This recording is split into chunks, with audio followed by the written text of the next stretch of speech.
Hello, I'm Robin, welcome to Bookspin, and this is Professor Dowell's Head by Alexander Belyaev. This is a classic of Russian science fiction horror that first came into being 100 years ago and remains an engrossing read to this day. This story was first serialized as a novelette in the Moscow-based Workers' Gazette in 1925, before eventually it was expanded into a full-blown novel around about the year 1938, although I'm a little bit uncertain over that date because I've seen some sources saying 37.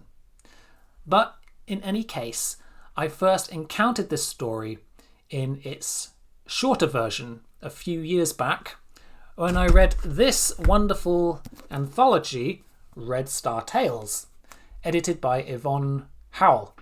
And this story was one of the standouts in this volume. It's a thoroughly entertaining mad scientist story in the tradition of Frankenstein and the Island of Dr. Moreau.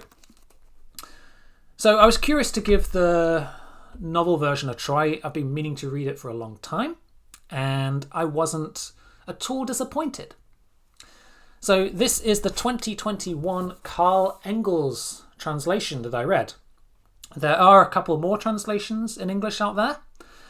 The oldest one dates back to 1980. Now, I don't know how these different translations compare, but this edition I found a joy to read.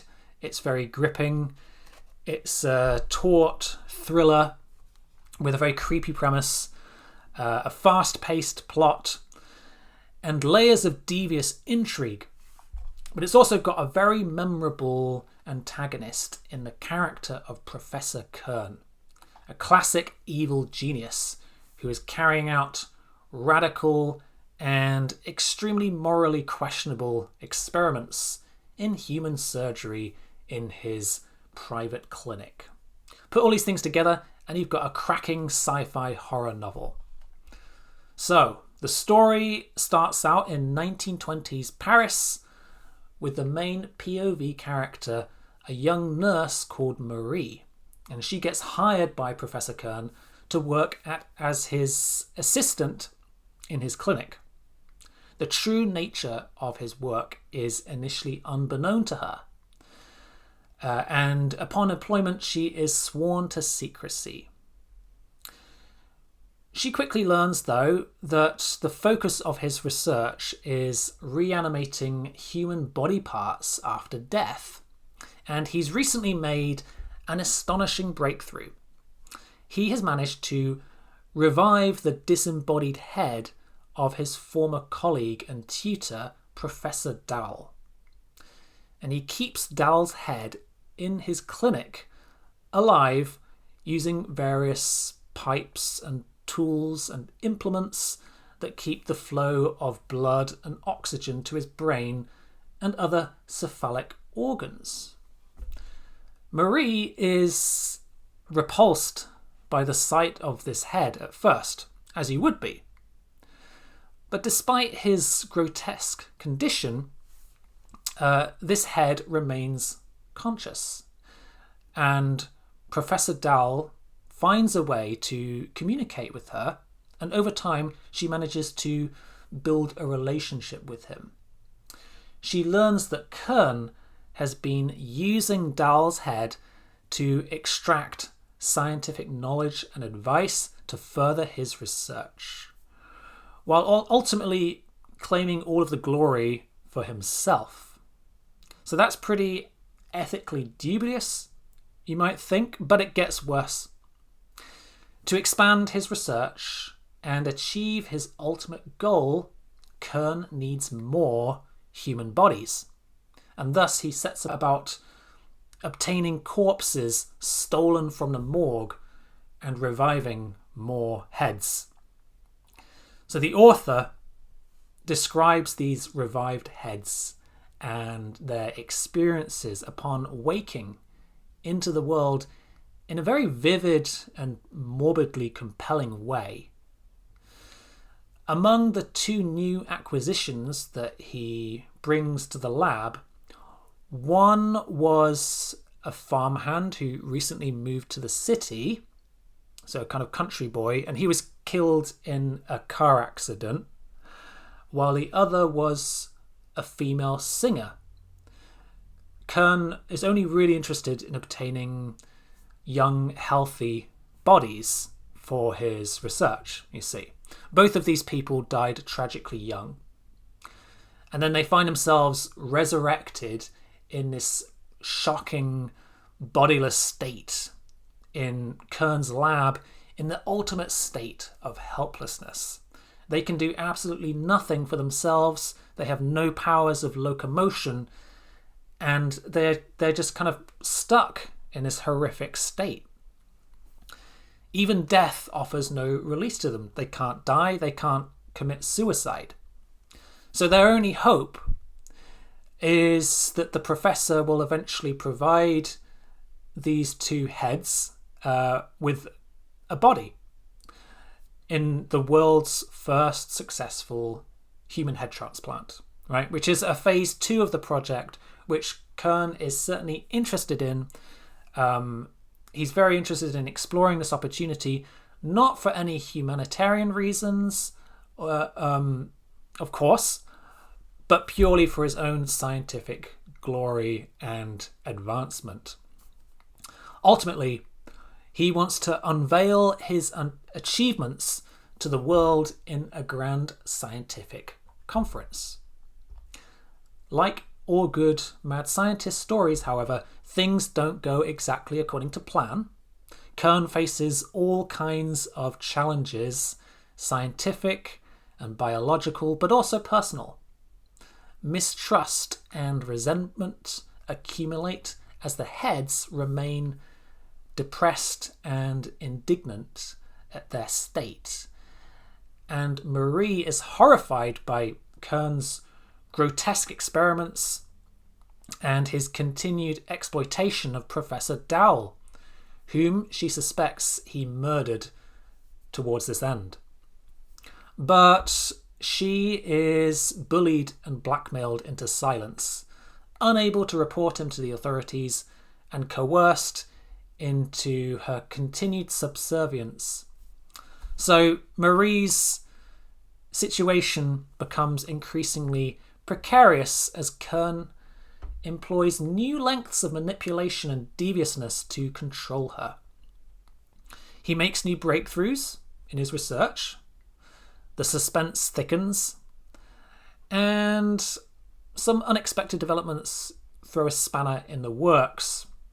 New characters are introduced, some good, some bad, and some in between. The most memorable of which, for me, apart from Professor Kern, is another rogue doctor whom we meet a little bit later, called Dr. Ravino. And he's introduced as Kern's friend and ally and the owner of a psychiatric hospital. Rather than treating or caring for his patients, though, he abuses them, a process that he calls psychological poisoning, and he seems to get sadistic pleasure out of this. And it's a very disturbing and excellent portrayal of pure evil in this individual. But his purpose within the story is not just mindless sadism. There is a point to him being there, and the fact that his institution can exist within this society, and the likes of Kern and Ravino are respected medical figures. And they are the villains in this story. I think it's quite a scathing appraisal of the medical establishment and its kind of misaligned incentives. The doctors in this story are motivated by greed and personal glory and taking advantage of their patients, basically, rather than anything noble. So in some ways, this is a pretty subversive book, especially when you consider that it was written in the Soviet Union in the 1920s. But the author gets away with it. And I think this is presumably because he set it in France rather than in Russia, so he doesn't implicate Soviet institutions directly. And so the book never got banned or censored in his country. Besides the social satire, though, the themes that you encounter in the story are extremely thought-provoking. Scientific ethics, identity, bodily autonomy, all of these things are really interesting. However, any philosophical musings are largely left down to the reader. This is a quick read, and it's a heavily plot-focused text. There's no extraneous musings in here. It's basically a sci-fi horror thriller. It's exciting, it's fast-paced and imaginative, with a macabre setting. The character of Marie is a very likeable protagonist. And of course, we've got extremely unlikable antagonists, as we have seen in Kern and Rovino. And the story itself has a very exciting narrative and a very satisfying climax towards the end. Altogether, a very compelling read. I think I should also say that I enjoyed this version more than the novelette version. It's got more depth, there are more plot twists, and there's more character development. It's not entirely perfect. There were a couple of plot points that I think were added to the novel version, which felt a bit too much like convenient plot devices to move the story forward, rather than believable plot progression. These definitely stood out to me, having read both versions of the story. I won't go into the details. I don't think you need to know, and I think that's probably entering spoiler territory. But it's a minor issue overall. It didn't stop me enjoying this immensely. So as a whole, this is a really well-crafted, a really creepy and entertaining story, and I give Professor Dowell's Head 4.5 stars. So that's all for today. Thank you for watching, and I'll see you again soon for some more sci-fi content.